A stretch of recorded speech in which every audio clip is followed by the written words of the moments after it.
Well, we don't need to go into, I mean, we don't need to go into detail, but timely, like what are the chances, right? Like, so yeah, we haven't talked a bit, but it was the topic of like how much we accept risk in our lives in sports, in endurance sports, was on top of mind recently because Hillary Nelson, a really famous ski mountaineer, passed away on a ski descent in Nepal on, I think, the fifth highest peak in the world.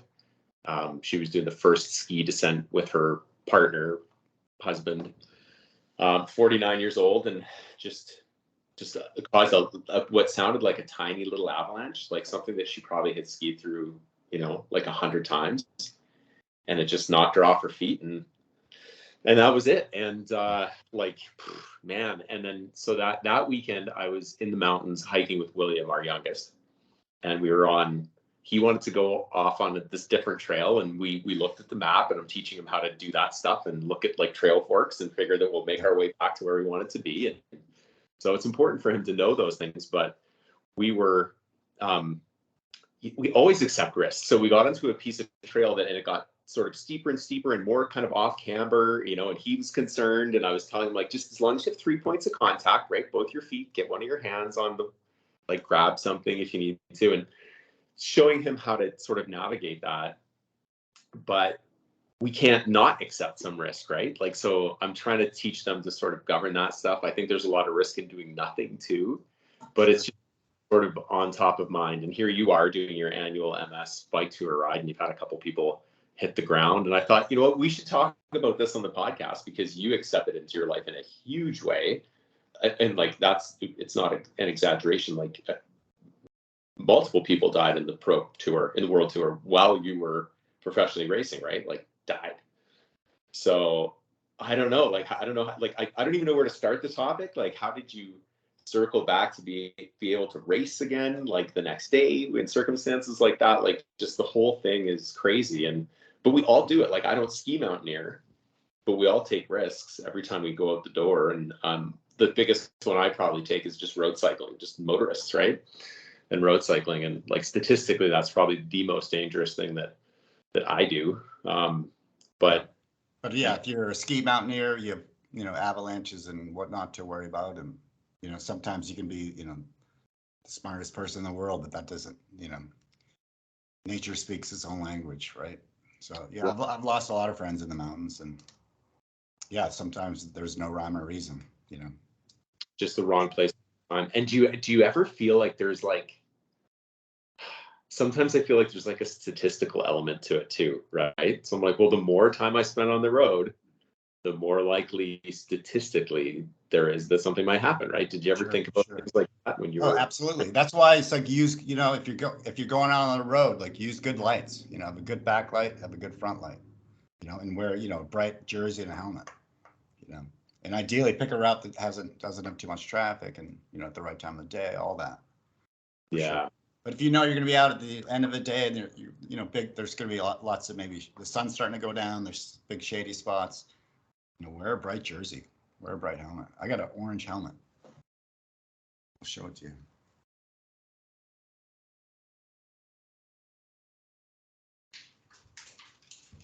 I think it's the first time I've ever had an orange helmet in my life. It's like PC, right? Orange. Yeah. Orange, yeah. Whatever. Maybe call me a dork, but I'll take that.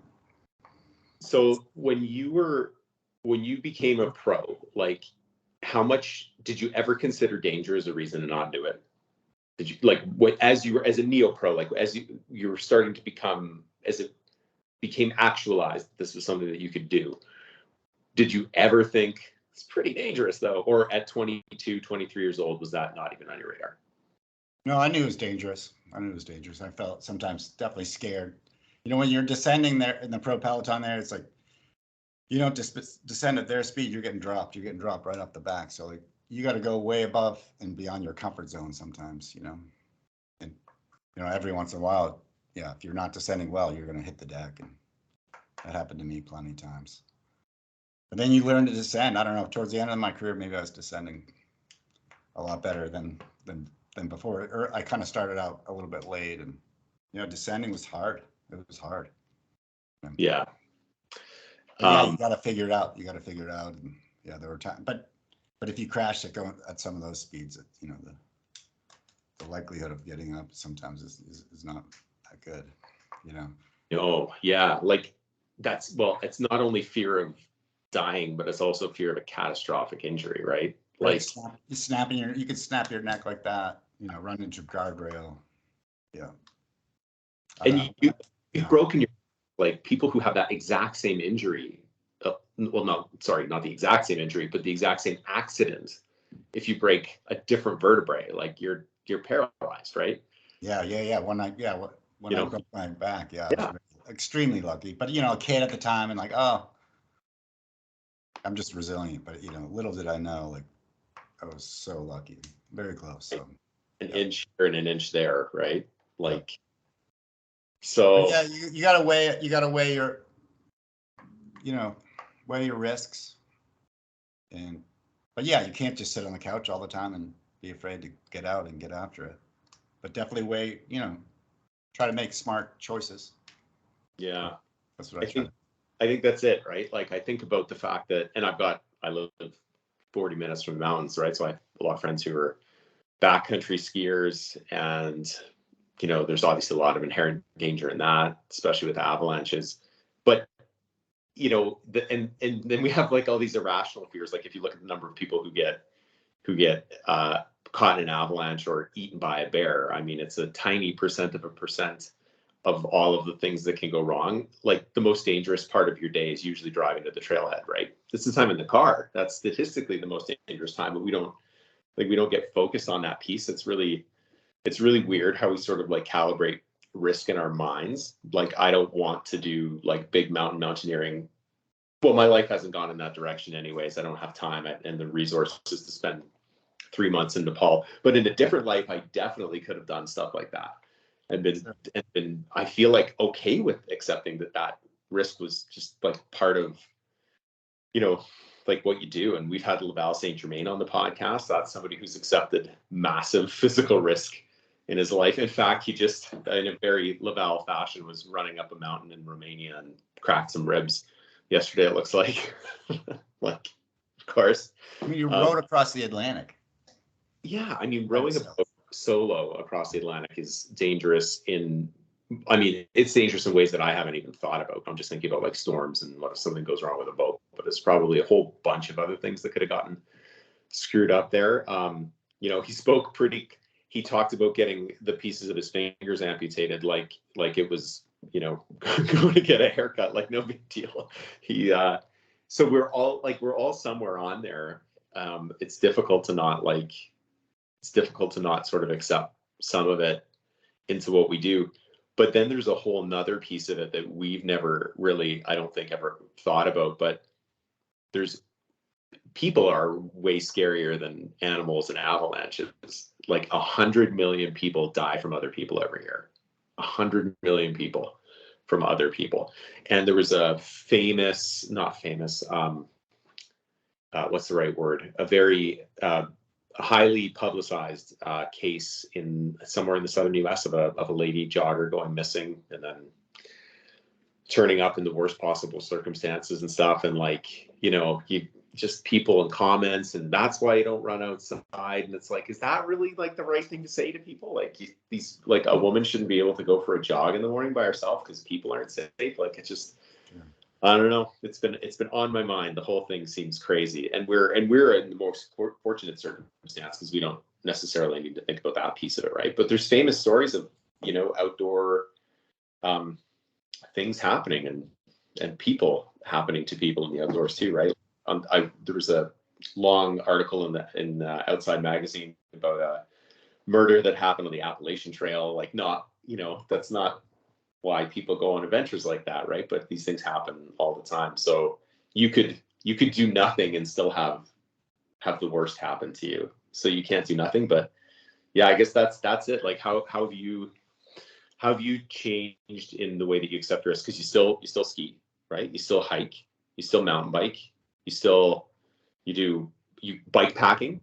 You're inviting all kinds of potential risks when you do something like that. Like when you go down to Argentina solo, on a broken bike.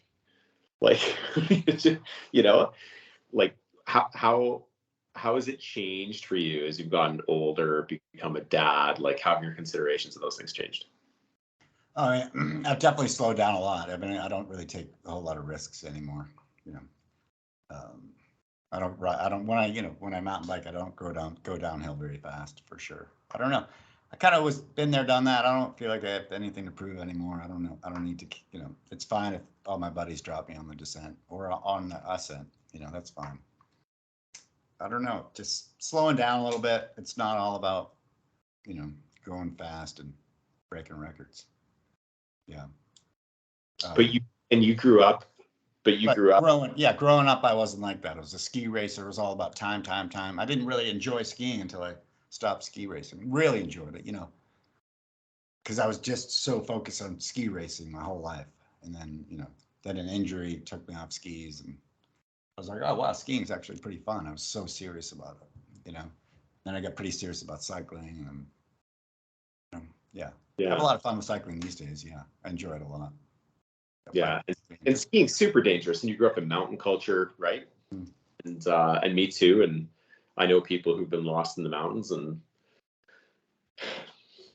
but I also know people my age who have gotten cancer and died and never really spent a day outside. Yeah. So Mark Sinnott just like sailed around the Northwest Passage from like Maine to Maine to like Alaska, I think. I don't know where he is right now. I saw something about that on Instagram.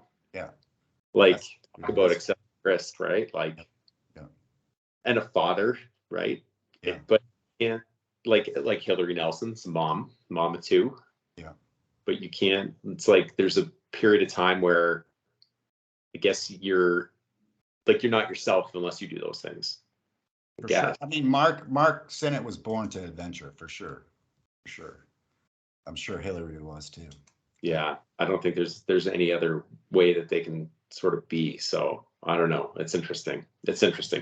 So yeah, I just wanted to talk a little bit about that. It was kind of on my mind, and it's something I try not to dwell on or focus on, but I do think about it for sure. And I've been going in one direction and then seen somebody coming the other direction, and I can see their phone up near the steering wheel, and they're kind of going in the ditch a little in and out, and it's a lot of people are on their phones driving, unfortunately. So yeah, be aware. We're here at MS Global in Tucson, and a lot of the riders have these great light setups that will tell you when a car's approaching. It'll beep on your computer. Yeah. So it's great. Like, the technology is getting better and better. So that's nice to see. Yeah. It really works. They tell you, because they do work really well, right? I don't know how far back exactly. I'll find out for you. Yeah, do that. That's super interesting. Okay, let's end on a slightly more positive note. Tell me how the bike ride's going, and just remind everybody what MS Global is, because it's pretty cool and it's happening. We have you live right now from your hotel room in Tucson, Arizona. You're in Tucson. So tell everybody what you're doing. This is your 20-something year? This is our 19th year doing it. Yep. Next year will be number 20. Yeah, this is called MS Global. Yeah, it's like a week-long cycling event normally it's in September. This year, October. But yes, helping people living with MS live a better life. Let's see. Every year, yeah, we try to raise between like $200,000 to $250,000. Yeah, and all the proceeds go straight to Can Do MS. Their founder was a guy I knew in the last 6-7 years of his life. This guy named Jimmy Huga, who's an American alpine ski racer. He and Billy Kidd were the first Americans to win Olympic medals in alpine. And he has.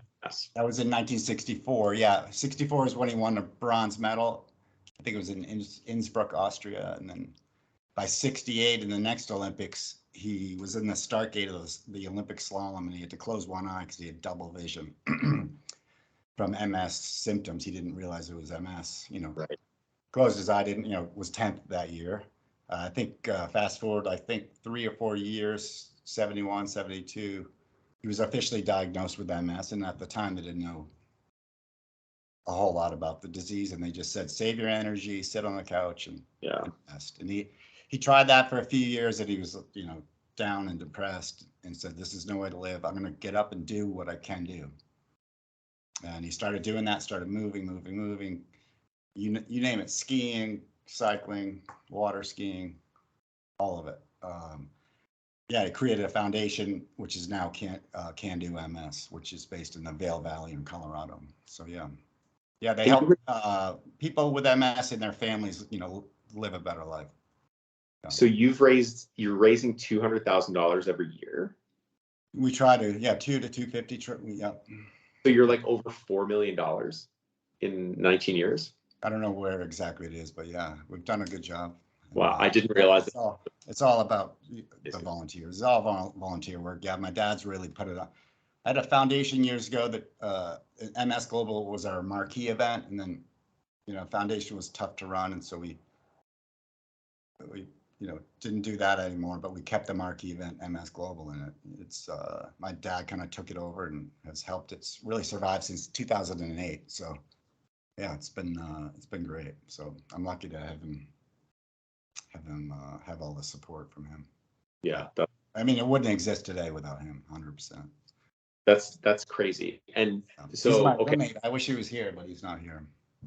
We're gonna get him on the podcast. That'd be great. These are time capsules, and I think that would be an awesome thing to have him come on and give you a bit of a hard time and tell us about MS Global. That'd be super cool.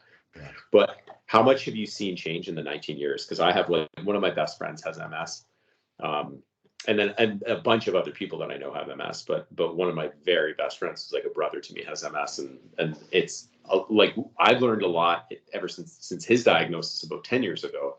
But how much have you seen change since you started the foundation in the way they treat people? Yeah, the medication's gotten a lot better. So yeah, a couple people here have had MS for over 25, 30 years, and you would have no idea. And the way they ride a bike so fast, it's incredible.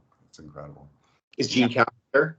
Gene Caffrey's here. Gene Caffrey is here. Shout out to Gene. He's guy. That's good. Yeah. Looking good, as good as ever. Yeah. Lean and fast, hey? Lean and fast. And on the inside too, you know, sounds really great and happy and healthy. Yeah. That is awesome. But it's a terrible disease, and you know, not everyone is so fortunate, but no. But you know what Jimmy Hugo taught, you know, Jimmy finally passed of MS complications in 2010. I met him in 2004 and we had a friendship, but he passed in 2010, and yeah, you know, since then it's really been really important to kind of share his legacy. And you know, he was all about, you know, getting up and doing what you could do, and you know, right up to the end, he was water skiing outside of Boulder, Colorado. He was in a full care facility, couldn't walk, was in a wheelchair. They would strap him onto like a kind of a knee board. He would water ski in Boulder Reservoir, and then he'd tip over, and you'd have to wait till somebody jumped out of the boat and have to flip him back over, you know. Fearless. He'd be looking at the bottom of the reservoir till somebody flipped him back over. Just fearless. I'd take him out on this like hand cycle. Fearless. So yeah, great guy. He's done so much for, you know, the fight against MS, and I miss him. Yeah, I've found that it's a really unpredictable disease, and it affects everybody differently. And even within individuals, it can be very, very up and down, and there's relapses, very complicated, but you know, there's the fact that you say that it helps people with MS and their families, I think is the key part, because it's an MS diagnosis is a seismic thing to have happen to a family, right? It's one person with MS, but it's the whole family that is going to deal with it. So one of these years, brother, I'm gonna come down there and raise a bunch of money and ride with you. So my buddy Paul, shout out to Paul with MS, who is a cyclist, and I will come. Next September, it's going to be in Lucca, Italy. So. Italy doesn't sound cool at all. So. Yeah, that would be pretty awesome. Lucca, Italy. I don't even know where that is. Is that in the south? Yeah, it's in Tuscany. Yeah, in between Pisa and Florence. Wow, in the fall. Okay. September. I don't know the dates in September, but yeah, it's in September. Whatever. You've planted a seed, my friend. Okay. All right, buddy. Listen, thanks for taking the time out from the bike ride to do this, and we should be connecting with a guest next week, so we'll get that out to people. But I appreciate you carving out just a little bit of time and keep everybody safe. Rubber slide down there, okay, man? Hey, thanks, buddy. I heard it's cold up north. It's not yet. It's Oh. warm day, but the party is over starting tomorrow. That's what I heard. Okay. Yeah, coming. It's coming. The white stuff is coming. Okay. All right, dude. Okay.